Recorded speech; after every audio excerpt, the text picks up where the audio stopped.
नमस्कार दोस्तों, BR07 news channel में एक बार फिर से आप सभी का बहुत बहुत स्वागत है। तो दोस्तों, दरभंगा एयरपोर्ट को अंतर्राष्ट्रीय बनाने की उठ रही है मांग।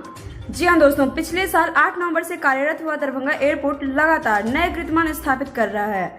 यात्रियों की आवाजाही के मामले में यह भुवनेश्वर, बागडोगरा और रायपुर को भी पीछे छोड़ चुका है। केंद्र सरकार ने दरभंगा को हवाई सेवा की सौगात देकर मिथिला के लोगों को चिर प्रतीक्षित मांग पूरी कर दी है। यहाँ के लोगों के सपने को जैसे पंख लग चुके हैं। दरभंगा एयरपोर्ट से लगातार बढ़ रही यात्रियों की संख्या को देखते हुए अब लोग इसे अंतर्राष्ट्रीय एयरपोर्ट का दर्जा दिए जाने की मांग करने लगे हैं। इतना ही नहीं, अंतर्राष्ट्रीय एयरपोर्ट का दर्जा मिलने से इसका समुचित विकास भी हो सकेगा और साथ ही क्षेत्र के विकास में भी चार चांद लग सकेगा। शहर के लक्ष्मी सागर के चंद्रभूषण झा कहते हैं कि दरभंगा एयरपोर्ट के विकास की बहुत ही जरूरत है।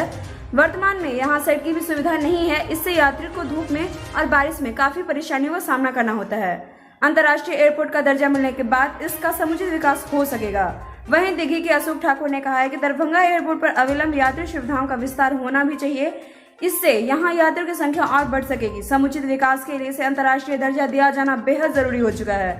और दूसरी तरफ खराब मौसम का असर शनिवार को भी हवाई सेवा पर पड़ रहा है और अहमदाबाद से दरभंगा आने वाली फ्लाइट खराब मौसम के कारण रद्द रही। हालांकि इसकी सूचना यात्रियों को पूर्व में ही दे दी गई थी।